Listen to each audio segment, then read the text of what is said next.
ദൈവാതിനാമം മാറ്റപ്പെടുമാറാകട്ടെ. ശുശ്രൂഷയ്ക്ക് നേതൃത്വം നൽകുന്ന മാത്യു പാസ്റ്റർ, അനുഗ്രഹിക്കപ്പെട്ട ദൈവജനമേ, ഏവർക്കും വീണ്ടും വരുന്നവനായ യേശുവിൻ്റെ നാമത്തിൽ സ്നേഹവന്ദനം ആശംസിക്കുന്നു. ഒരുമിച്ച് ചിന്തിക്കുന്നതിനായി ഞാൻ വളരെ പരിചിതമായ ഒരു വേദഭാഗമാണ് തിരഞ്ഞെടുത്തിരിക്കുന്ന. ലൂക്കോസിൻ്റെ സുവിശേഷം, അതിൻ്റെ 22-ാം അധ്യായം, അതിൻ്റെ 31-ഉം 32-ഉം വാക്യങ്ങൾ. ശീമോനെ, ശീമോനെ, സാത്താൻ നിങ്ങളെ ഗോതമ്പ് പോലെ പാറ്റേണ്ടതിനെ കൽപ്പന ചോദിച്ചു. ഞാനോ നിന്റെ വിശ്വാസം പോയി പോകാതിരിപ്പാൻ നിനക്ക് വേണ്ടി അപേക്ഷിച്ചു. എന്നാൽ നീ ഒരു സമയം തിരിഞ്ഞു വന്ന ശേഷം നിന്റെ സഹോദരന്മാരെ ഉറപ്പിച്ചു കൊള്ളുക. ദൈവമായ കർത്താവേ, സ്വർഗസപിതാവ്, വീണ്ടും ഞങ്ങൾക്ക് ഈ ഭവനത്തിൽ ഒരുമിച്ച് കൂടുവാനിടയായല്ലോ. മനോഹരമായ ഗാനങ്ങൾ പാടി ആനന്ദിക്കുവാൻ ഞങ്ങളെ യോഗ്യരാക്കിയല്ലോ. ഗാനങ്ങൾ പാടിയ ദൈവമേ, ദാസരെ ദൈവമേ ശക്തീകരിക്കണം. ശുശ്രൂഷയ്ക്ക് നേതൃത്വം കൊടുക്കുന്ന ദാസനെ ദൈവം ശക്തിപ്പെടുത്തണമേ. കർത്താവെ, അരുൺ പാസ്റ്റർ, കർത്താവെ, പ്രയാസത്തിലൂടെ കടന്നു പോകുന്നതിൻ്റെ മകനെ പൂർണ്ണമായി സൗഖ്യപ്പെടുത്തണം. പ്രാർത്ഥന കേട്ട വലിയ കൃപയ്ക്കായി സ്തോത്രം. യേശുവിൻ്റെ വിലയേറിയ നാമത്തിൽ തന്നെ ആമേൻ. നമ്മൾ വളരെ പരിചിതമായൊരു വേദഭാഗമാണ്. ശീമോനെ, ശീമോനെ, സാത്താൻ നിങ്ങളെ ഗോതമ്പ് പോലെ പാറ്റേണ്ടതിനെ കൽപ്പന ചോദിച്ചു. അതിനുശേഷം പറയുന്നത്, ഞാനോ നിന്റെ വിശ്വാസം പോയി പോകാതിരിക്കാൻ നിനക്ക് വേണ്ടി അപേക്ഷിച്ചു എന്നാ. ഈ കൽപ്പന കൊടുത്തോ ഇല്ലയോ എന്നതിൽ വ്യക്തമാകുന്നില്ല. അത് വ്യക്തമായിട്ട് വേണം നമുക്ക് മുന്നോട്ട് പോകാൻ. ശീമോനെ പാറ്റാൻ കർത്താവ് സാത്താന് കൽപ്പന കൊടുത്തോ ഇല്ലയോ എന്നുള്ളത് ഇതിൽ എഴുതിയിട്ടില്ല. നിങ്ങളുടെ അഭിപ്രായം എന്താ? കൽപ്പന കൊടുത്തെന്നുള്ള വിശ്വാസമുള്ളവരൊന്ന് കൈവെക്കാമോ? കൽപ്പന കൊടുത്തില്ല എന്ന് വിശ്വാസമുള്ളവരൊന്ന് കൈ വെക്കാമോ? 2-3 പേര്. ബാക്കിയുള്ളവരൊക്കെ നിഷ്പക്ഷമതികളാണ്. കൽപ്പന കൊടുത്താലും കൊടുത്തില്ലെങ്കിലും ഞങ്ങൾക്ക് വിരോധമില്ല. ഇങ്ങേർക്ക് പറയാനുള്ളത് എന്താണെന്ന് വെച്ചാൽ പറഞ്ഞിട്ട് വേഗം സ്ഥലം കാലിയാക്കി. ചില ദൈവദാസന്മാർ ഒരു വാക്ക് കൂട്ടിച്ചേർക്കും. പാറ്റിക്കളയാൻ ഇതിൽ എഴുതിയിട്ടില്ല. നമ്മൾ വാക്യത്തിൻ്റെ കൂടെ മറ്റൊരു വാക്യം കൂട്ടിച്ചേർക്കരുത്. പാറ്റിക്കളയുക എന്നുള്ളത് സദൃശ്യവാക്യത്തിലുണ്ട്. എന്താണ് ഈ പാറ്റുക എന്ന് വെച്ചാൽ?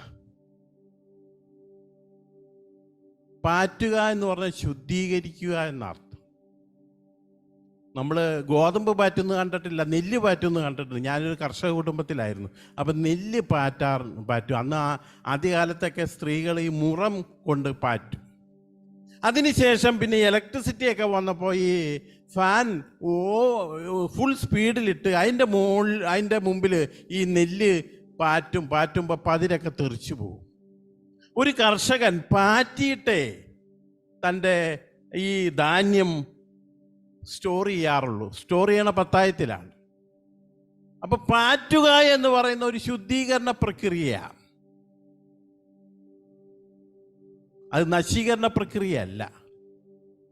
പാറ്റാൻ അനുവാദം ചോദിച്ചു എന്ന് വെച്ചാൽ സാത്താൻ പറഞ്ഞു, ആ പത്രോസിനെ ഞാനൊന്ന് പാറ്റിക്കോട്ടെ, അവന് ഒരുപാട് പതിരുണ്ട്, പാറ്റി ഒന്ന് ശുദ്ധനായിക്കോട്ടെ. പക്ഷേ സാത്താൻ്റെ ഉദ്ദേശം വേറെയായിരുന്നു, പാറ്റിക്കളയാനായിരുന്നു. പക്ഷെ അത് ദൈവം അനുവദിച്ചില്ല.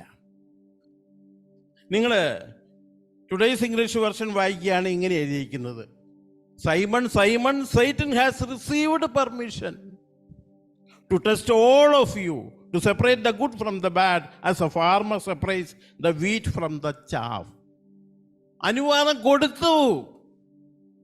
നിങ്ങൾ ഓശാന ബൈബിളിലാണെങ്കിൽ ഇങ്ങനെ എഴുതിയിരിക്കുന്നത്, ഗോതമ്പ് പോലെ പാറ്റിക്കൊടിക്കാൻ അനുവാദം വാങ്ങിയിരിക്കുന്നു. അനുവാദം കൊടുത്തു, പാറ്റുകയും ചെയ്തു. എങ്ങനെയാണ് ഈ പാറ്റിയത്? നാം ഇതൊന്ന് ചിന്തിച്ച് നോക്കണം. എന്തിനാണ് ഈ പാറ്റിയത്? കാരണം പത്രോസിൻ്റെ ധാരാളം പതിരുണ്ട്. ഈ പതിര് വെച്ചുകൊണ്ട് പത്രോസിനെ മുന്നോട്ട് കൊണ്ടുപോകാൻ സാധ്യമല്ല. നമ്മുടെ കയ്യിൽ ഒരുപാട് പതിരൊക്കെ ഉണ്ട്. നമ്മൾ കാര്യം വലിയ കൊലപാതകമോ മോഷണമോ വ്യഭിചാരമോ ഒന്നും ചെയ്യുന്നില്ല. പക്ഷേ ഒരുപാട് പതിരുകളുണ്ട്. നമ്മുടെ വ്യക്തിത്വത്തിൽ ഒരുപാട് മൂർത്ത അഗ്രങ്ങളുണ്ട്. അല്പാഹങ്കാരം, ധിക്കാരം, അസൂയ, സ്വാർത്ഥത, വഞ്ചന, കാപട്യം, ദേഷ്യം, ഈർഷ്യ, പിടിവാശി, നിർബന്ധ ബുദ്ധി. എനിക്കുള്ളതൊക്കെ ആട്ടോ ഞാൻ പറഞ്ഞത്. ഇത് വെച്ചുകൊണ്ട് ദൈവത്തിന് നമ്മെ സ്വർഗത്തിലേക്ക് കൊണ്ടുപോകാൻ ബുദ്ധിമുട്ടാണ്. കുറേ കാലമായി നമ്മൾ രക്ഷിക്കപ്പെട്ട് സ്നാനപ്പെട്ടിട്ട്, പക്ഷെ ഇതൊക്കെ അങ്ങനെ ഇരിക്കുക. ഇത് വെച്ചുകൊണ്ട് നമ്മളെ സ്വീകരിക്കാൻ ദൈവത്തിന് ബുദ്ധിമുട്ടാണ്. അപ്പോൾ ചിലപ്പോൾ നമ്മളെ പാറ്റാനായിട്ട് സാത്താനെ ഏൽപ്പിക്കും. എങ്ങനെയാണ് സാത്താൻ പത്രോസിനെ പാറ്റിയത്? നമുക്കറിയാം, പത്രോസ് തുടർന്ന് പറയുകയാണ്, ഞാൻ നിന്നോടുകൂടെ തടവിലാകുവാനും മരിപ്പാനും ഒരുങ്ങിയിരിക്കുന്നു എന്ന് പറഞ്ഞു. അതിന് കർത്താവ് പറഞ്ഞു, പത്രോസേ, നീ എന്നെ അറിയുന്നില്ല എന്ന് 3 വട്ടം തള്ളിപ്പറയും മുമ്പേ ഇന്ന് കോഴി കൂവുകയില്ല. പിന്നീട് നമ്മൾ അതിൽ തന്നെ 54 വരെയുള്ള വാക്യങ്ങളിൽ 3 പേര് അവനോട് ചോദിക്കുന്നുണ്ട്, നീ അവനോട് കൂടെ ഉള്ളവനാണ്, നിന്നെ ഞാൻ അവനോട് കൂടെ കണ്ടിട്ടുണ്ട്. പത്രോസ് പറയുകയാണ്, അയ്യോ ഞാൻ അറിയുന്നില്ല, അവനെ അറിയുന്നില്ല, ഞാൻ കണ്ടിട്ടില്ല, കേട്ടിട്ടില്ല എന്ന് പറഞ്ഞുകൊണ്ട് 3 പ്രാവശ്യം തള്ളിപ്പറയും. 3 പ്രാവശ്യം തള്ളിപ്പറയും. പത്രോസ് പൂർണ്ണമായി പരാജയപ്പെട്ടു പോയി. അവിടെ താൻ വലിയ വീരവാദമൊക്കെ മുടക്കിയതാണ്, താൻ എല്ലാ ശിഷ്യന്മാരെക്കാൾ ശ്രേഷ്ഠനാണെന്ന് കരുതിയവനാണ്. പക്ഷേ 3 പ്രാവശ്യം തൻ്റെ ഗുരുവിനെ തള്ളി പറഞ്ഞുകൊണ്ട് പരാജയത്തിലേക്ക് പോകുന്ന ഒരു മനുഷ്യനെ നമുക്കവിടെ കാണാനായി സാധിക്കും. ആത്മീയമായി അവനെ പൂർണ്ണമായി പാറ്റിക്കളഞ്ഞു. നമ്മുടെ ജീവിതത്തിൽ പലപ്പോഴും ഇതുപോലെ തോൽവി ഉണ്ടാകും. പക്ഷേ ദൈവത്തിൻ്റെ പദ്ധതിയിൽ മനുഷ്യൻ്റെ തോൽവി അനിവാര്യമാണ്. കാരണം തോൽവിയിലൂടെ മാത്രമേ നാം നുറുങ്ങപ്പെടുകയുള്ളൂ.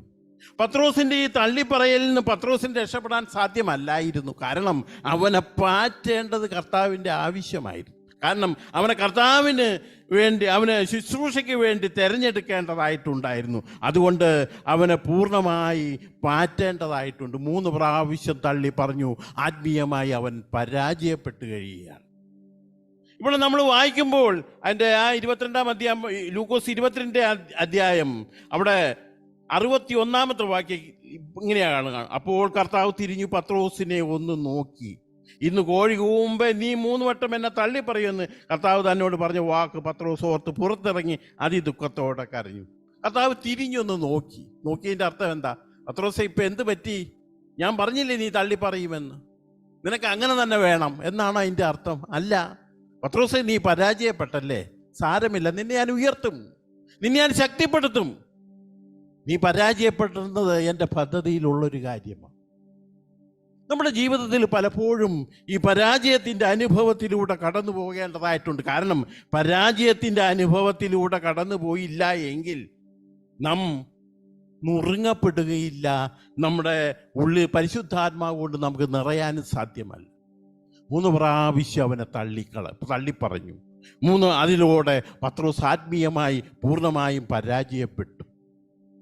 നമുക്കറിയപ്പോൾ പത്രോസ് ദുഃഖിതനാണ്. തനിക്കിപ്പോൾ മനസ്സിലായി താൻ ഈ ജോലിക്ക് കൊള്ളാവുന്നവനല്ല. തൻ്റെ ഗുരുവിനെ 3 പ്രാവശ്യം താൻ തള്ളി പറഞ്ഞിരിക്കുന്നു. ഇനി ആത്മീയമായ ഒരു ശുശ്രൂഷയ്ക്കും തന്നെ കൊള്ളാവുന്നവനല്ല. അതുകൊണ്ട് താൻ ഇനി ഈ ആത്മീയ ശുശ്രൂഷയ്ക്കില്ല. ഇത് യോഹന്നാന്റെ സുവിശേഷത്തിലേക്ക് നമ്മൾ കടക്കുമ്പോൾ പത്രോസ് തൻ്റെ ശിഷ്യന്മാരെ, തൻ്റെ സഹപ്രവർത്തകരെ കൂട്ടിക്കൊണ്ടുപോയി മത്സ്യബന്ധനത്തിന് പോകുന്ന കാഴ്ച നമുക്ക് കാണാനായിട്ട് നമുക്ക് വളരെ പരിചിതമാണ്. യോഹന്നാന്റെ സുവിശേഷം അതിൻ്റെ 21-ാം അധ്യായം. ഞാൻ മീൻ പിടിക്കാൻ പോകുന്നു എന്ന് പറഞ്ഞപ്പോൾ അവനോടുകൂടി മറ്റ് 7 പേരും മത്സ്യബന്ധനത്തിന് പോവുകയാണ്. പത്രോസിന് അറിയാൻ താൻ പൂർണ്ണമായി ആത്മീയമായി പരാജയപ്പെട്ടു കഴിഞ്ഞു. ഇനി തനിക്ക് ഈ ശുശ്രൂഷയ്ക്ക് താൻ യോഗ്യനല്ല. ഇനി തൻ്റെ ഗുരു തന്നെ ഏൽപ്പിച്ച ശുശ്രൂഷകളിൽ നിന്നെല്ലാം പിൻവലിഞ്ഞേ പറ്റൂ. പക്ഷേ താൻ എങ്ങനെ പിൻവലിഞ്ഞാലും ഒരു കാര്യത്തിൽ താൻ അതിസമർത്ഥനാണ്. മത്സ്യബന്ധനത്തിൽ തന്നെ കഴിഞ്ഞിട്ടേ വേറെ ആളുള്ളൂ. അതിന് പത്രോസിന് ജയിക്കാൻ ആരുമില്ല. ഇത്രയും കാലം പത്രോസ് ഭൗതിക ജീവിതം നയിച്ചിരുന്നത് ആ ഒരു മേഖലയിലാണ്. അതുകൊണ്ട് തൻ്റെ ആ ശുശ്രൂഷയിലേക്ക് പത്രോസ് മടങ്ങിപ്പോവുകയാണ്. തൻ പോരിമയോടുകൂടി, അഹങ്കാരത്തോടുകൂടി, അഭിമാനത്തോടുകൂടി തൻ്റെ സഹപ്രവർത്തകരെ വിളിച്ചുകൊണ്ട് താൻ തിബരിയോസ് കടൽക്കരയിൽ ശുശ്രൂഷയ്ക്ക് പോവുകയാണ്. എന്നാൽ സന്ധ്യയ്ക്ക് തുടങ്ങിയ മത്സ്യബന്ധനം പിറ്റേന്നാൾ പുലർച്ചെ വരെ കഴിഞ്ഞിട്ടും ഈ എക്സ്പെർട്ട് മീൻപിടുത്തക്കാരന് ഒരു കുഞ്ഞു മത്സ്യം പോലും കിട്ടിയില്ല. പത്രോസിന് മീൻ പിടിക്കാൻ അറിയാമെന്നിട്ടല്ല, ഒരു മത്സ്യത്തെ പോലും പത്രോസിൻ്റെ പടകിലേക്ക് കർത്താവ് കടത്തിവിട്ടില്ല. കാരണം പത്രോസിനെ ഭൗതികമായി തകർക്കണം, നുറുക്കണം. തൻ്റെ ജീവിതത്തിൽ എത്രയോ മത്സ്യബന്ധനത്തിലൂടെ പോയി കടന്നു. ഇതുപോലൊരു മത്സ്യബന്ധനം തൻ്റെ ജീവിതത്തിൽ ഉണ്ടായിട്ടില്ല. ആ സന്ധ്യ മുതൽ പുലർച്ചെ വരെയുള്ള മത്സ്യബന്ധനം, ഒരു മത്സ്യത്തെ പോലും പിടിക്കാൻ പത്രോസിന് സാധിച്ചില്ല. എന്തുകൊണ്ടാണെന്നറിയാമോ? പത്രോസിന് മത്സ്യബന്ധനമില്ലാഞ്ഞിട്ട് അറിയാൻ പാടില്ലാത്തതുകൊണ്ടല്ല, ആ കടലിൽ മത്സ്യമില്ലാഞ്ഞിട്ടുമല്ല. ഒരു മത്സ്യത്തെ പോലും അവൻ്റെ പടകിലേക്ക് അയച്ചില്ല. അവനെ പൂർണ്ണമായി ഭൗതികമായി അവനെ തകർക്കണം. പത്രോസ് അങ്ങനെ പൂർണ്ണമായി തകർന്നു കഴിഞ്ഞപ്പോഴാണ് ദൈവം അവൻ്റെ അടുത്തേക്ക് വരുന്നത്. ആത്മീയമായും ഭൗതികമായും വെറും വട്ടപൂജ്യമായ പത്രോസിൻ്റെ അടുത്തേക്ക് കർത്താവ് കടന്നു വരികയാണ്. യോഹന്നാൻ്റെ മകനായ ശീമോനെ, നീ എന്നെ സ്നേഹിക്കുന്നുണ്ടോ? അവിടെ വെച്ച് അവനെ തെരഞ്ഞെടുക്കുകയാണ്, ശുശ്രൂഷയ്ക്കായി അയക്കുകയാണ്. വെറും സീറോ ആയ പത്രോസിനെയാണ് കർത്താവ് തിരഞ്ഞെടുക്കുന്നത്. നമ്മുടെ ജീവിതത്തിൽ പലപ്പോഴും ദൈവം നമ്മെ തിരഞ്ഞെടുക്കുന്നത് നാം നുറുക്കപ്പെട്ട് കഴിയുമ്പോഴാണ്. ദൈവം ഏത് മനുഷ്യനെ തിരഞ്ഞെടുത്തിട്ടുണ്ടോ അവനെ എല്ലാം ദൈവം നുറുക്കിയിട്ടുണ്ട്. നുറുക്കപ്പെടാത്ത ഒരു മനുഷ്യനെയും ദൈവം തിരഞ്ഞെടുക്കുന്നില്ല. കാരണം അവൻ്റെ തന്നെ കഴിവിലും അവൻ്റെ തന്നെ സാമർത്ഥ്യത്തിൽ അഭിരമിച്ചു കൊണ്ടിരിക്കുന്ന, അഹങ്കരിച്ചു കൊണ്ടിരിക്കുന്ന ഒരു മനുഷ്യനെ പരിശുദ്ധാത്മാവ് കൊണ്ട് നിറയ്ക്കാൻ സാധ്യമല്ല. അതുകൊണ്ട് പത്രോസിൻ്റെ പൂർണ്ണമായ പരാജയം ദൈവത്തിൻ്റെ പദ്ധതിയിലുള്ള കാര്യമാണ്. നമ്മുടെ ഓരോരുത്തരുടെയും ജീവിതത്തിൽ പരാജയമുണ്ട്.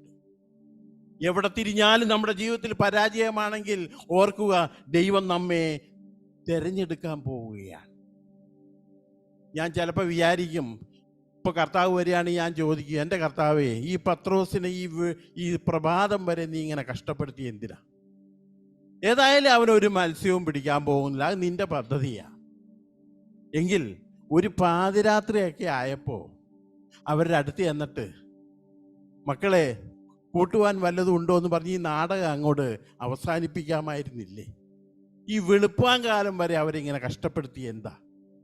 കർത്താവ് പറയും, പാതിരാത്രിക്ക് ഞാൻ പത്രോസിൻ്റെ അടുത്ത് ചെന്നിരുന്നെങ്കിൽ അവൻ്റെ ആത്മവിശ്വാസം കുറഞ്ഞിട്ടുണ്ട്, അവൻ്റെ പ്രതീക്ഷയ്ക്ക് മങ്ങലേറ്റിട്ടുണ്ട്. പക്ഷെ ഇപ്പോഴും അവൻ ആഞ്ഞു പിടിക്കുക ഒരു മത്സ്യത്തിന് വേണ്ടി. അവൻ പൂർണ്ണമായി തകർന്നിട്ടില്ല, പൂർണ്ണമായി പരാജയപ്പെട്ടിട്ടില്ല. പൂർണ്ണമായി തകരാത്ത, പൂർണ്ണമായി തോൽവി അടയാത്ത ഒരു മനുഷ്യനെ എനിക്ക് വേണ്ട. അങ്ങനെയുള്ള മനുഷ്യനെ പരിശുദ്ധാത്മാവ് കൊണ്ട് നിറയ്ക്കാൻ സാധ്യമല്ല. അതുകൊണ്ട് കർത്താവ് പത്രോസ് പൂർണ്ണമായി പരാജയപ്പെടാൻ വേണ്ടി പ്രഭാതം വരെ ആ കടൽ തീരത്ത് കാത്തു നിന്നു. നമ്മുടെ ജീവിതത്തിൽ നമ്മൾ എവിടെയാണ് തകരാത്തത്, നുറുങ്ങാത്തതും? ഇതുപോലെ തകർക്കപ്പെട്ട ഒരു മനുഷ്യനായിരുന്നു മോശ. മോശയെ നമുക്കറിയാം. മോശ അവൻ്റെ 80-ാം വയസ്സിൽ ദൈവം അവനെ വിളിക്കുമ്പോൾ അവൻ പറയുകയാണ്, എൻ്റെ കർത്താവേ, ഞാൻ തടിച്ച നാവുള്ള മനുഷ്യന്, ഞാൻ വിക്കനാണ്, ഞാൻ സംസാരിച്ചാൽ മറ്റുള്ളവർക്ക് മനസ്സിലാകില്ല, മുമ്പേയും ഞാൻ വാക്സാമർത്ഥ്യമുള്ളവനല്ല. കർത്താവേ, നിനക്ക് ബോധിച്ച മറ്റാരെങ്കിലും അയക്കണമേ. കർത്താവേ, ഞാൻ അർഹനല്ല, എനിക്ക് വയസ്സ് 80-ആയി, ഞാൻ ചെന്നാൽ ആ ഫറവോനും മനസ്സിലാകില്ല, ജനങ്ങൾക്കും മനസ്സിലാകില്ല, അവർ വിശ്വസിക്കുകയില്ല. കർത്താവേ, മാത്രമല്ല എൻ്റെ പേരിൽ ഒരു കേസ് അവിടെയുണ്ട്, കൊലപാതകത്തിൻ്റെ കേസ്.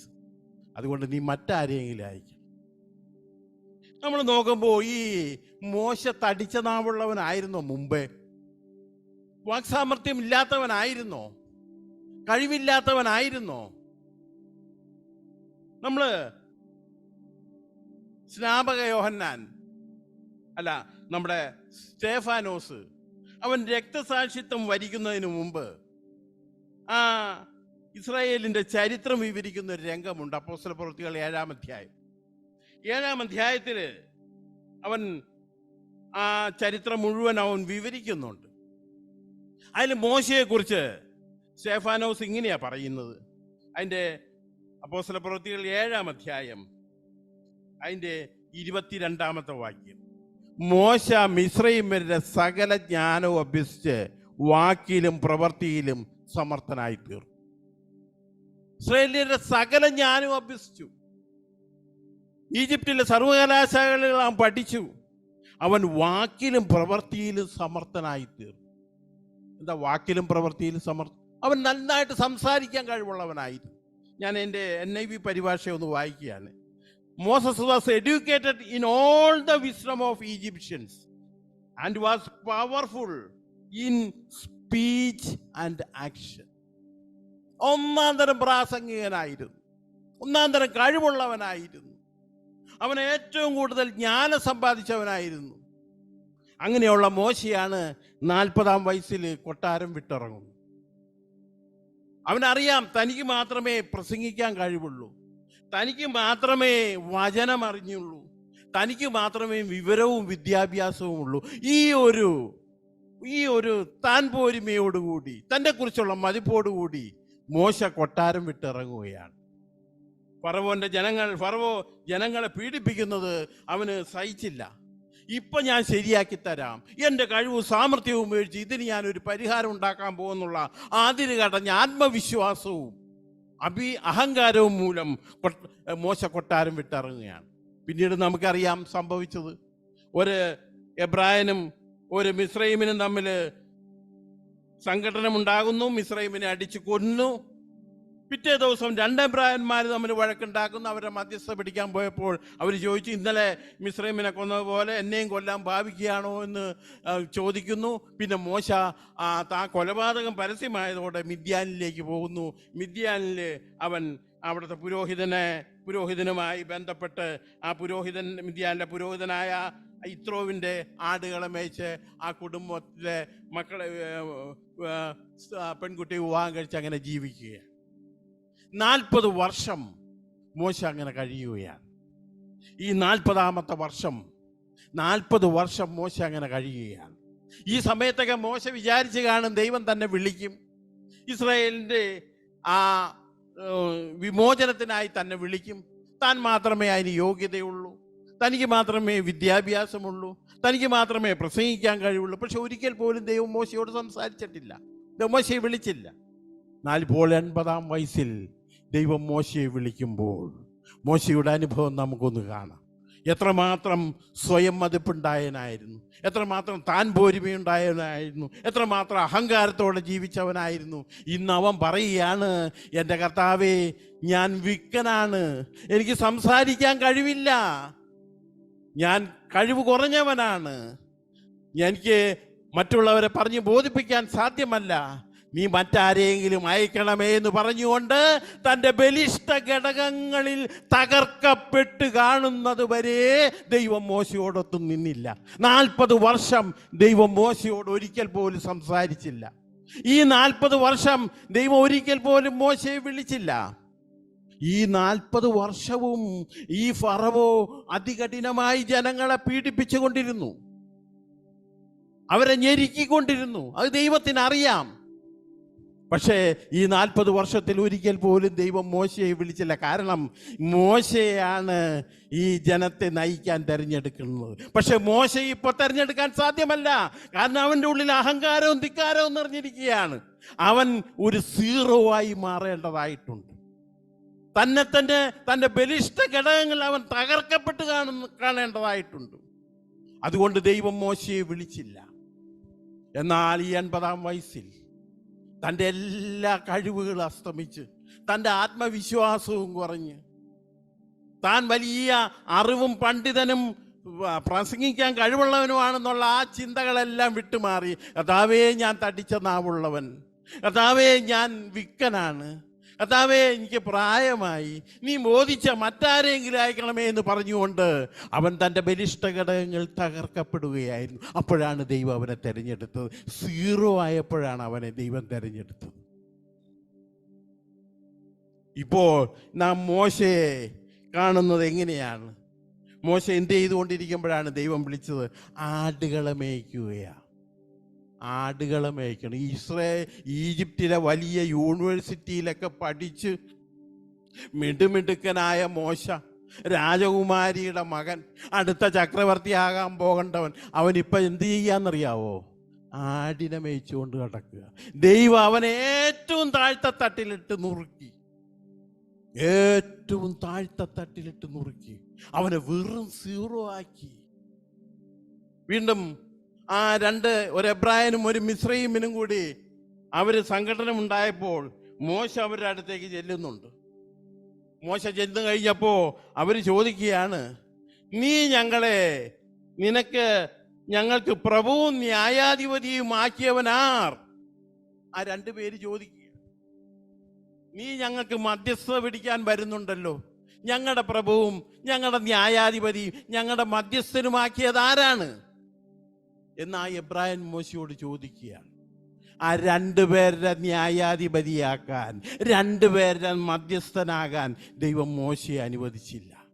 എന്നാൽ തകർക്കപ്പെട്ട് കഴിഞ്ഞതിന് ശേഷമോ ജനലക്ഷങ്ങളുടെ ന്യായാധിപതി, ജനലക്ഷങ്ങളുടെ ലീഡറായി, ജനലക്ഷങ്ങൾക്കും ദൈവത്തിനും മഹാമധ്യസ്ഥനായി ദൈവം മോശയെ മാറ്റി.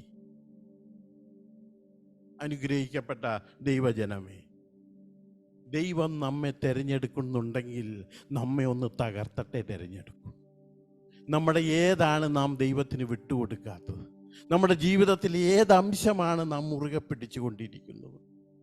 ഏതംശമാണ് ദൈവത്തിന് കൊടുക്കാതെ നാം അതിൽ അഭിരമിച്ചു കൊണ്ടിരിക്കുന്നത്, അഹങ്കരിച്ചു കൊണ്ടിരിക്കുന്നത്? ഏത് കാര്യത്തിലാണ് നാം എക്സ്പെർട്ടാണെന്ന് നമുക്ക് തന്നെ തോന്നുന്നത്? ദൈവം നമ്മെ തിരിഞ്ഞു നോക്കാൻ പോലും പോകുന്നില്ല. കാരണം ഇതെല്ലാം ദൈവം നമുക്ക് ദാനമായി തന്നതാണ്. നാം ഏതെല്ലാം കഴിവുകളിൽ, നാം ഏതെല്ലാം കാര്യത്തിൽ പ്രാഗൽഭ്യമുണ്ടോ അതിൽ തകർക്കപ്പെടുന്നത് വരെ ദൈവം കാത്തു നിൽക്കും. ദൈവത്തിന് വേണ്ടത് കഴിവും സാമർഥ്യമുള്ളവരെയല്ല, ദൈവത്തിന് വേണ്ടത് അതിപ്രഗത്ഭരെയല്ല, ദൈവത്തിന് വേണ്ടത് തകർന്നു നുറുങ്ങിയിരിക്കുന്ന മനുഷ്യനെയാണ്. അങ്ങനെയുള്ള മനുഷ്യനെ പരിശുദ്ധാത്മാവ് കൊണ്ട് നിറയ്ക്കാൻ സാധിക്കൂ. ഒരു ദൈവദാസൻ പറഞ്ഞു, ഈ പത്രോസ് തൻ്റെ മുമ്പിൽ 3 പേര് അവനോട് ചോദിക്കുന്നുണ്ടല്ലോ, നീ അവനോട് കൂടെ ഉള്ളത് എന്ന് ചോദിക്കുന്നുണ്ട്. പത്രോസ് പറയുകയാണ്, ഞാൻ അവനോട് കൂടെ ഉണ്ടായിരുന്നു എന്ന് പറഞ്ഞിരുന്നെങ്കിൽ പത്രോസിനെ അവര് ഉപദ്രവിക്കുകയൊന്നും ചെയ്യുമായിരുന്നില്ല എന്നാണ് എൻ്റെ വിശ്വാസം. ഏതായാലും അതും കഴിഞ്ഞ് പത്രോസ് ഏതാനും ദിവസം കഴിഞ്ഞപ്പോൾ പെന്തിക്കോസ്ത് തിരുനാളിൽ നമുക്കറിയാം, അവൻ പരിശുദ്ധാത്മാവ് കൊണ്ട് നിറഞ്ഞു. അവൻ്റെ ഒരൊറ്റ പ്രസംഗം കേട്ട് 3000 പേര് ഹൃദയത്തിൽ കുത്തുകൊണ്ട് മാനസാന്തരപ്പെട്ടു, രക്ഷിക്കപ്പെട്ടു, സ്നാനപ്പെട്ടു. ഈ ദൈവദാസൻ പറയാണ്, അന്ന് പത്രോസ് 3 പ്രാവശ്യം തള്ളിപ്പറഞ്ഞില്ലായിരുന്നു എന്ന് വിചാരിക്കും, താൻ കർത്താവിനോട് കൂടി ഉണ്ടായിരുന്നവനാണെന്ന് വിചാരിക്കും. എന്നാൽ പത്രോസിന് അന്ന് പരിശുദ്ധാത്മാവ് കൊണ്ട് നിറയാൻ സാധിക്കില്ലായിരുന്നു. കാരണം പത്രോസ് പറഞ്ഞേനെ, 12 പേരുണ്ടായിരുന്നല്ലോ, ഒരാൾ തൂങ്ങിച്ചത്തു, ബാക്കി 10 പേരുണ്ട്, അവരൊക്കെ ഓടിപ്പോയി, ഞാൻ ഒരുത്തൻ മാത്രമേ ഉണ്ടായിരുന്നുള്ളൂ. എന്നോട് ചോദിച്ചപ്പോൾ ഞാൻ ധൈര്യമായി പറഞ്ഞു, ഞാൻ മരിക്കാൻ തയ്യാറായിരുന്നു എന്ന് പറഞ്ഞുകൊണ്ട് അവൻ അഹങ്കരിക്കുമായിരുന്നു, ആത്മപ്രശംസയുമായി മുന്നോട്ട് പോകുമായിരുന്നു. എങ്കിൽ പരിശുദ്ധാത്മാവിനെ നിറയ്ക്കാൻ സാധ്യമല്ലായിരുന്നു. അവൻ്റെ പ്രസംഗം കേട്ട് ഒരൊറ്റ മനുഷ്യനും രൂപാന്തരപ്പെടുകയില്ലായിരുന്നു. സീറോ ആയ പത്രോസ്, ഈ സീറോ ആയ പത്രോസിനെയാണ് ദൈവം തൻ്റെ ശുശ്രൂഷയ്ക്കായി തിരഞ്ഞെടുത്തത്. നമ്മുടെ ജീവിതത്തിൽ എവിടെയൊക്കെയാണ് നാം നമ്മെ തന്നെ താഴ്ത്താത്തതും, അല്ലെങ്കിൽ നമ്മുടെ കഴിവിലും നമ്മുടെ സാമർഥ്യത്തിലും മുന്നോട്ട് പോയിക്കൊണ്ടിരിക്കുന്നത്? ഹൃദയനുറുക്കമില്ലാത്ത ഹൃദയത്തിൽ അഹങ്കാരമുണ്ടാവും. അങ്ങനെയുള്ള ഹൃദയത്തെ പരിശുദ്ധാത്മാവ് കൊണ്ട് നിറയ്ക്കാൻ ദൈവത്തിന് സാധ്യമല്ല. ഈ ദൈവവിളിയിൽ നിന്ന് പത്രോസ് മാറിപ്പോയി. പൂർണ്ണമായി തകർന്നത് ആ പുലർച്ചെയാണ്.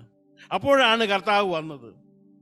ദൈവത്തിൻ്റെ പദ്ധതിയിൽ നമ്മുടെ തോൽവികൾ അനിവാര്യമാണ്. കാരണം തോൽവിയിലൂടെ അല്ലാതെ നമ്മൾ ആരും നുറുങ്ങപ്പെടുകയില്ല.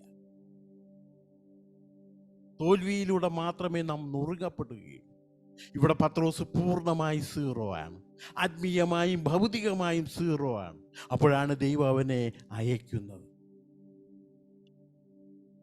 ഇതുപോലെ ഒരു നുറുക്കപ്പെട്ട ഒരു മനുഷ്യനായിരുന്നു അപ്പോസ്തലനായ പൗലോസ്.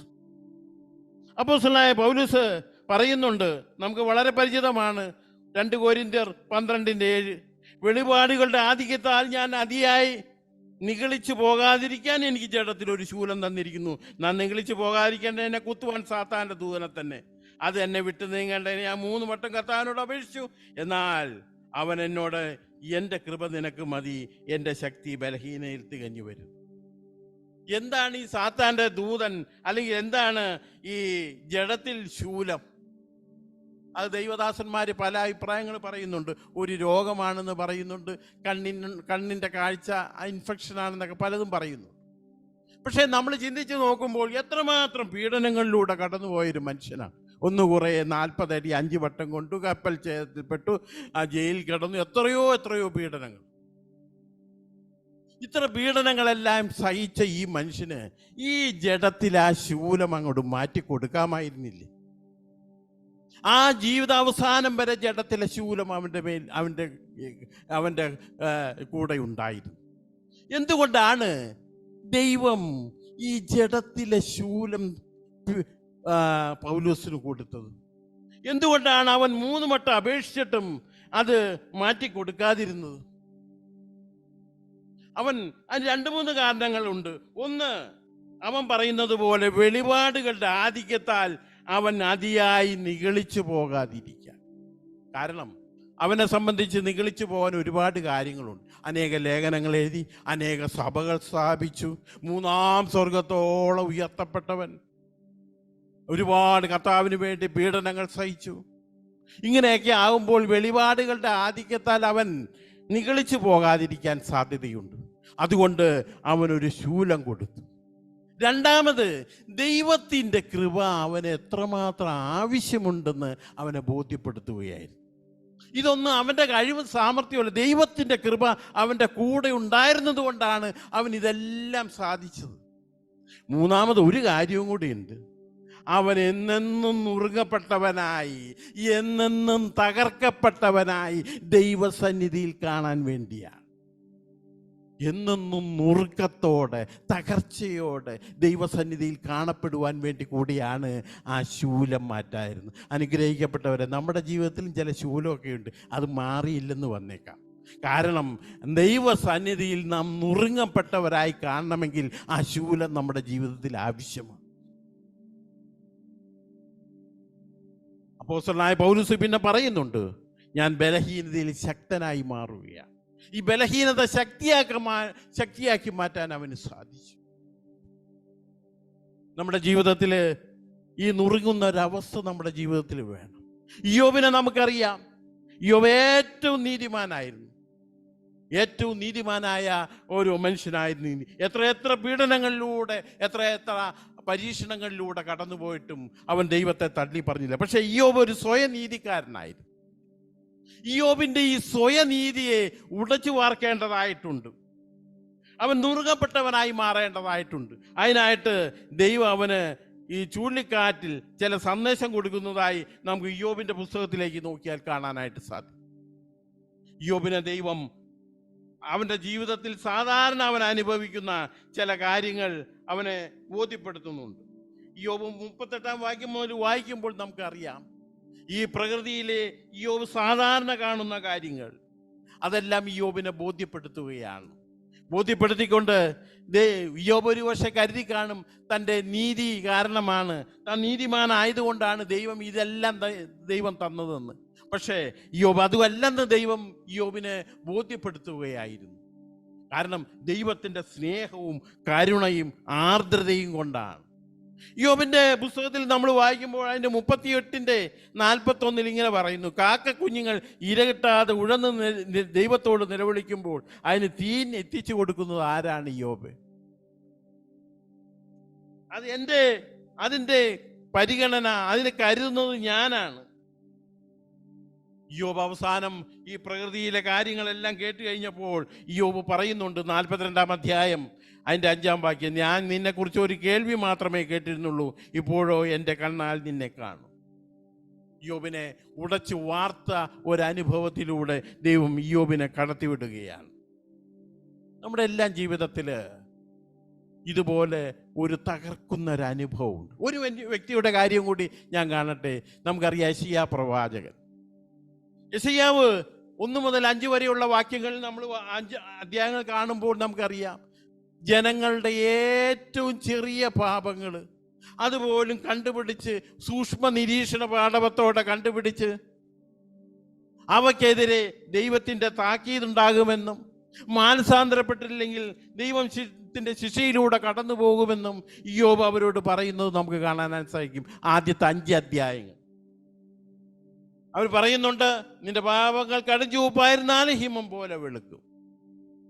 പക്ഷെ 6-ാം അധ്യായത്തിൽ ദൈവം ഉയർന്നും പൊങ്ങിയുള്ള സിംഹാസനത്തിൽ ഇരിക്കുന്നത് ഇയ്യോബ് കാണുകയാണ്.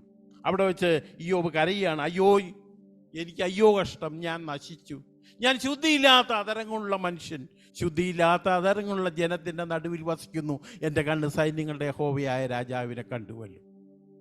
അവിടെ ഒരു പ്രവാചകന്റെ ഏറ്റവും ബലിഷ്ഠ ഘടകമെന്ന് പറയുന്ന അധരമാണ്. ആ അധരത്തെ തന്നെ ദൈവം തകർക്കുന്നതായി കാണാൻ സാധിക്കും. താൻ ഏത് ജനത്തിൻ്റെ പാപങ്ങളെ ചൂണ്ടിക്കാണിച്ചു കൊടുത്തുവോ, ആ പാപങ്ങളുടെ മേൽ ദൈവത്തിൻ്റെ കഠിന ശിക്ഷ വരുമെന്ന് പറഞ്ഞുവോ, ആ ജനത്തിൻ്റെ അവസ്ഥയേക്കാൾ ഒട്ടും മെച്ചപ്പെട്ട നിലയിലല്ല തൻ്റെ അവസ്ഥയെന്ന് ഇയ്യോബ് ഒരു ഞെട്ടലോടെ മനസ്സിലാക്കുകയാണ്. ഈ ജനത്തിൻ്റെ നടുവിൽ ഞാൻ വസിക്കുന്നു, എൻ്റെ അധരങ്ങൾ അശുദ്ധി നിറഞ്ഞിരിക്കുന്നു. അവിടെ വെച്ച് ദൈവം അവനെ ശുദ്ധീകരിക്കുന്നതായി നമുക്ക് കാണാനായിട്ട് സാധിക്കും. പിന്നീട് ദൈവം അവനെ വിളിച്ച് തൻ്റെ പദ്ധതിയിലേക്ക് വലിച്ചടിപ്പിക്കുകയാണ്. അനുഗ്രഹിക്കപ്പെട്ടവരെ, നമ്മുടെ ഏത് അവസ്ഥയാണ് തകർക്കപ്പെടാതെ നുറുങ്ങപ്പെടാതെ ഇരിക്കുന്നത് നാം ഒന്ന് ചിന്തിച്ചു നോക്കണം. നമ്മുടെ ജീവിതത്തിലേക്ക് ദൈവത്തെ നാം വിളിച്ചടുപ്പിക്കേണ്ടതായിട്ടുണ്ട്.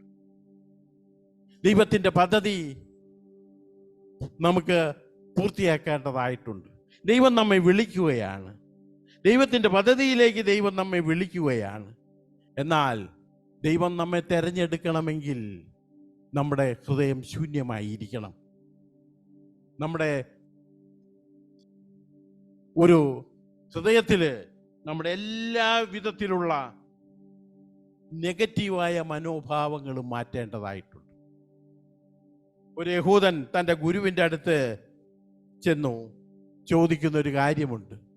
അവരുടെ പുസ്തകത്തിലൊരു വാക്കുണ്ട്, നിന്റെ വചനം നിന്റെ ഹൃദയത്തിന്മേൽ വെച്ചിരിക്കുന്നു. The word is upon your heart.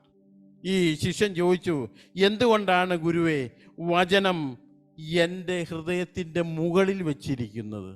അതെന്താണ് എൻ്റെ ഹൃദയത്തിനകത്ത് തരാത്തത്? ഗുരു പറഞ്ഞു, നിന്റെ ഈ വചനം നിന്റെ ഹൃദയത്തിൻ്റെ അകത്ത് തരണമെങ്കിൽ നിന്റെ ഹൃദയം തുറന്നിരിക്കണം. നിന്റെ ഹൃദയം അടച്ചുപൂട്ടി ബന്ധവസായിരിക്കുക. പിന്നെ എങ്ങനെയാണ് വചനം നിന്റെ ഹൃദയത്തിൻ്റെ അകത്ത് തരാൻ സാധിക്കുന്നത്? അതുകൊണ്ടാണ് വചനം നിന്റെ ഹൃദയത്തിൻ്റെ പുറത്ത് വച്ചിരിക്കുന്നത്. പക്ഷേ ഒരു നാൾ നിന്റെ ഹൃദയം തകരും. തകർന്നു കഴിയുമ്പോൾ ആ നിന്റെ ഹൃദയത്തിൻ്റെ പുറത്ത് വച്ചിരിക്കുന്ന വചനം പതുക്കെ പതുക്കെ അതകത്തേക്ക് കിടക്കും. അതിനായിട്ട് നിന്റെ ഹൃദയം ഒന്ന് തകരേണ്ടതായിട്ടുണ്ട് മകനെ. നമ്മുടെ ജീവിതത്തിൽ ഇന്ന് ദൈവം നമ്മെ വിളിക്കുകയാണ്, തിരഞ്ഞെടുക്കുകയാണ്. പക്ഷേ തിരഞ്ഞെടുക്കുന്നതിന് മുമ്പ് ദൈവം നമ്മെ ഒന്ന് നോക്കും. നമ്മുടെ കഴിവും നമ്മുടെ സാമർഥ്യവും നമ്മുടെ മിടുക്കും, നാം ഏതിലൊക്കെയാണോ പ്രാഗൽഭ്യമുള്ളത്, എക്സ്പെർട്ടായിരിക്കുന്നത്, ആ ഒരു കഴിവ് വെച്ചുകൊണ്ട് ദൈവസന്നിധിയിലേക്ക് നമ്മൾ കടക്കരുത്. ദൈവം നമ്മെ ഉപയോഗിക്കുകയില്ല, ദൈവം നമ്മെ തിരിഞ്ഞു നോക്കുക പോലും ചെയ്യില്ല.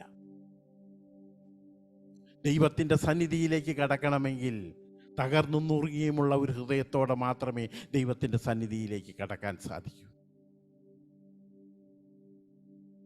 ഇവിടെ പത്രോസിനെ ദൈവം പൂർണ്ണമായി തകർത്തു കളഞ്ഞു. ആത്മീയമായും തകർത്തു, ഭൗതികമായി തകർത്തു. അത് കഴിഞ്ഞപ്പോഴാണ് കർത്താവ് അവനെ തെരഞ്ഞെടുത്തത്. അവിടെ ഒരു വാക്യവും കൂടി ഞാൻ കാണുകയാണ്. അവിടെ വെച്ച് പത്രോസിനെ പറയുകയാണ്, പത്രോസെ, നിന്നെ ഗോതമ്പ് പോലെ പാറ്റാൻ സാത്താൻ അനുവാദം ചോദിച്ചു, ഞാനോ നിന്റെ വിശ്വാസം പോയി പോകാതിരിക്കാൻ നിനക്ക് വേണ്ടി അപേക്ഷിച്ചു. നിന്റെ വിശ്വാസം പോയി പോകാതിരിക്കും. ഈ തകർക്കുമ്പോൾ, ഈ പാറ്റി കഴിയുമ്പോൾ വളരെയേറെ പരീക്ഷണങ്ങളിലൂടെ കടന്നു പോകേണ്ടതായിട്ട് വരും. വളരെയേറെ ബുദ്ധിമുട്ടിൻ്റെയും പ്രയാസത്തിൻ്റെയും അനുഭവത്തിലൂടെ കടന്നു പോകേണ്ടതായിട്ട് വരും. അപ്പോൾ നിന്റെ വിശ്വാസം പോയി പോകും. അങ്ങനെ വിശ്വാസം പോയി പോകാതിരിക്കാൻ നിനക്ക് വേണ്ടി അപേക്ഷിക്കും. നിന്റെ വിശ്വാസം പോയി പോകാതിരിക്കാൻ. നമ്മുടെ ജീവിതത്തിൽ പലപ്പോഴും ദൈവം നമ്മെ പാറ്റിയെന്ന് വന്നേക്കാം. ആ പാറ്റുമ്പോൾ നമ്മുടെ വിശ്വാസം തകർന്നു പോകാൻ സാധ്യതയുണ്ട്. അപ്പോഴാണ് ദൈവം കർത്താവ് നമുക്ക് വേണ്ടി ദൈവത്തോട് അപേക്ഷിക്കുന്നത്. നമുക്ക് മുടിയൻ പുത്രന്റെ അനുഭവം എടുക്കാം. അവൻ ഏറ്റവും സമ്പന്നനായിരുന്നു, സുഭകനായിരുന്നു. ഇവ പന്നിയെ തീറ്റുന്ന വേലയിലാണ്. പന്നിക്ക് കൊടുക്കുന്ന ആ തവിട് പോലും തിന്നാൻ അവന് കിട്ടുന്നില്ല. ഒരു മനുഷ്യൻ അതപ്പതിച്ച ഇത്രയും അതപ്പതിക്കാൻ പറ്റുമോ? അത്രയും അതപ്പതിച്ചു. പക്ഷേ ആ അവസ്ഥയിൽ ഒരു ക്വാളിറ്റി അവനുണ്ടായിരുന്നു. അവൻ്റെ അപ്പൻ്റെ സ്നേഹത്തിലുള്ള വിശ്വാസം അവന് നഷ്ടപ്പെട്ടിട്ടില്ലായിരുന്നു. എൻ്റെ അപ്പൻ അവിടെ ജീവിച്ചിരിപ്പുണ്ട്, ഞാൻ എൻ്റെ അപ്പൻ്റെ അടുത്തേക്ക് പോകും. എൻ്റെ അപ്പൻ്റെ അടുത്ത് എന്നാൽ ഇറങ്ങടാ പുറത്തുനിന്ന് എൻ്റെ അപ്പൻ പറയില്ല. ഒരുപക്ഷെ മകനെ പോലെ സ്വീകരിച്ചില്ലെന്ന് വരും. ഒരു അടിമയെ പോലെ, ഒരു ഭൃത്യനെ പോലെ എന്നെ സ്വീകരിക്കും. ഈ ഒരു വിശ്വാസം, ഈ അപ്പൻ്റെ സ്നേഹത്തിലുള്ള വിശ്വാസമാണ് അവനെ മടക്കി വരുത്തിയത്. ഒരുപക്ഷെ നമുക്ക് ഇങ്ങനെ ചിന്തിക്കാം, അപ്പം മരിച്ചുപോയി, അവൻ്റെ സഹോദരനാണ് ഗൃഹനാഥനെങ്കിൽ അവൻ ഒരിക്കലും തിരിച്ചു പോവുകയില്ല. ഈ അപ്പൻ്റെ സ്നേഹത്തിലുള്ള വിശ്വാസം നമ്മുടെ ജീവിതത്തിൽ ദൈവം നമ്മെ പാറ്റുമ്പോൾ ഒരുപക്ഷെ ഒരുപാട് കഷ്ടതയിലൂടെയും വേദനയിലൂടെയും കടന്നു പോകും. പക്ഷേ ദൈവത്തിൻ്റെ സ്നേഹത്തിലുള്ള വിശ്വാസം നമുക്കൊരിക്കലും നഷ്ടപ്പെടരുത്. അതാണ് അവിടെ പറയുന്നത്, നിന്റെ സ്നേഹത്തിലുള്ള വിശ്വാസം ഒരിക്കലും നഷ്ടപ്പെടാതെ ഞാൻ നിനക്ക് വേണ്ടി അപേക്ഷിക്കും. പത്രോസിനെ പൂർണ്ണമായി പാറ്റി, മോശയെ പൂർണ്ണമായി പാറ്റി, യെശയ്യാവിനെ പൂർണ്ണമായി പാറ്റി. കർത്താവ് തിരഞ്ഞെടുക്കപ്പെട്ടവരെ എല്ലാം കർത്താവ് നുറുക്കുകയും പാറ്റുകയും ചെയ്തിട്ടുണ്ട്. ഇന്ന് ഞാൻ എൻ്റെ ഈ സന്ദേശം അവസാനിപ്പിക്കുമ്പോൾ നമ്മോട് തന്നെ ചോദിക്കുക, എൻ്റെ കർത്താവേ, ഞാൻ ഏത് മേഖലയിലാണ് നിനക്ക് കീഴ്പ്പെട്ടിരിക്കാത്തത്? ഏത് മേഖലയിലാണ് ഞാൻ എന്നിൽ തന്നെ അഭിരമിക്കുകയും എന്നിൽ തന്നെ അഹങ്കരിക്കുകയും ചെയ്യുന്നത്? ഏത് ബലിഷ്ഠ ഘടകങ്ങളിലാണ് ഞാൻ തകർക്കപ്പെടാതിരിക്കുന്നത്? എൻ്റെ കർത്താവേ, നീ എന്നെ ഒന്ന് തകർക്കണമേ.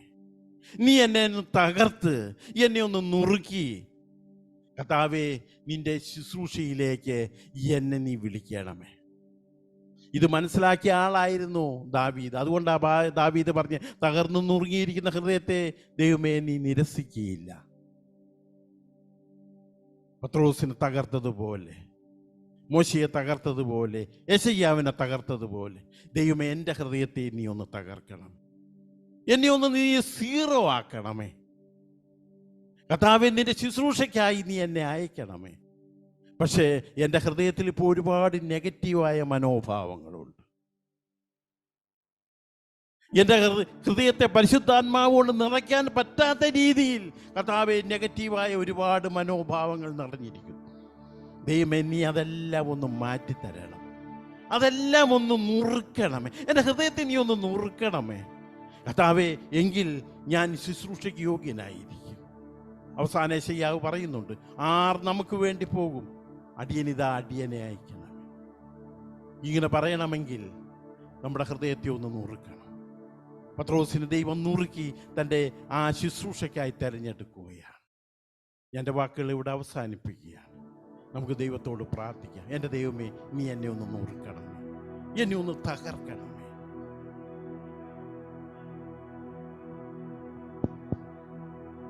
ദൈവമേ, നീ എന്നെ നുറുക്കി നിന്റെ ശുശ്രൂഷയ്ക്ക് വേണ്ടി നീ എന്നെ തിരഞ്ഞെടുക്കണം. എൻ്റെ വാക്കുകൾ ഇവിടെ അവസാനിപ്പിക്കുന്നു. സമയം അനുഭവിച്ച ദൈവദാസനുള്ള നന്ദിയും കൃതജ്ഞതയും അറിയിക്കുന്നു. ദൈവത്തിൻ നാമം മഹത്വപ്പെടുമാറാകട്ടെ.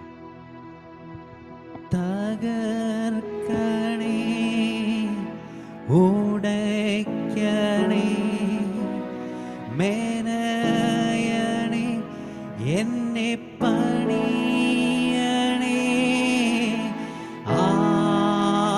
ആത്മാവാം ദൈവമേ, ശൂരിക നിന്നഗ്നി.